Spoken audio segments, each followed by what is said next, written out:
Je vais être bref parce que là, beaucoup de choses ont été dites et je partage vraiment beaucoup des réflexions des collègues. Vous avez dit dans votre rapport, et c'est pour ça qu'on a l'impression, et ça c'est assez terrible quand, surtout dans la situation dans laquelle on est, où on va être en séance publique sur Parcoursup et le projet de loi la semaine prochaine, que le bac doit être mieux articulé à l'enseignement supérieur. Pour ne pas répéter les propos des collègues, quand je dis qu'on a l'impression d'être à contre-temps, c'est qu'on sent bien dans la philosophie de votre rapport que vous dessinez des pistes. Je pense au continuum, on a parlé de la seconde, mais vous auriez peut-être même pu aller plus loin sur la première année de l'université. Parce qu'on s'est dit aussi ici que finalement Parcoursup était un outil d'affectation alors qu'on pourrait le transformer en un outil d'orientation qui permettrait dans le continuum que la première année de l'université soit peut-être plus généraliste, plus dans le parcours, de façon... vous ne le dessinez pas, mais c'est vrai que ce serait intéressant parce que nous, imaginez que la semaine prochaine, nous allons donc avoir l'examen de ce texte, que dans le contretemps qui est celui du rapport et de la mise en œuvre du baccalauréat, vous nous dites qu'effectivement dans le continuum, la seconde, et c'est tout à fait normal, ne va pas pouvoir, dans sa structuration même, être modifiée l'année prochaine.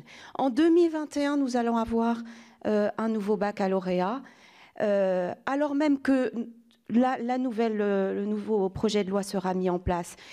N'oublions pas que Parcoursup, c'est une plateforme algorithmique qui, à partir d'un certain nombre, un cahier des charges, etc., répond à un certain nombre d'obligations et de dispositions, qu'il nous faudra peut-être revenir en arrière. Et là, pardon de vous le dire, mais je ne sais pas si vous le ressentez, je trouve qu'on est complètement à contre-temps, nous. On nous met dans un contre-temps qui fait que cette cohérence, ce continuum qu'on aurait pu vraiment travailler au fond avec votre rapport, avec... nous sommes là dans une sorte de réflexion complètement disparate qui fait que nous n'avons pas du tout la possibilité d'avoir la cohérence de l'ensemble du parcours d'un jeune quand il va presque, je dirais, du collège à l'université. Je le dis pour nous parce qu'il faut qu'on ait conscience la semaine prochaine dans l'hémicycle que là aussi on nous met, nous, entre parlementaires, sénateurs, dans une difficulté pour légiférer sur un texte demain. Et la dernière chose, et alors là c'est une petite question...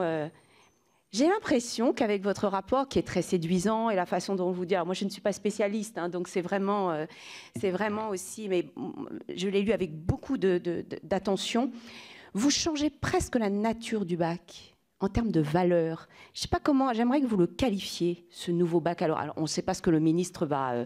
mais pour certains, écoutez, entre nous, pour certains c'est une formalité. Alors on passe le bac, pour d'autres c'est un objet de stress, parce qu'il faut passer le bac.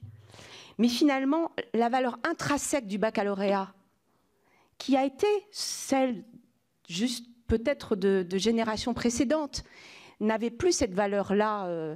J'aimerais que vous nous qualifiez votre nouveau projet de baccalauréat. Alors, vous n'êtes pas obligé de répondre si c'est un qualificatif qui est... Mais je trouve que la question de la valeur même du baccalauréat en tant que modification de nature, au-delà des considérations techniques, structurelle, vous voyez ce que je veux dire. Mais voilà, moi mon intervention était plus parce que en vous entendant, j'aurais été extrêmement séduite pour qu'on ait cette réflexion de fond sur l'ensemble du continuum qui nous aurait amené à être un peu plus sérieux et rigoureux sur l'avenir des jeunes demain. Merci Madame Robert. Monsieur Grosperrin. Merci Présidente.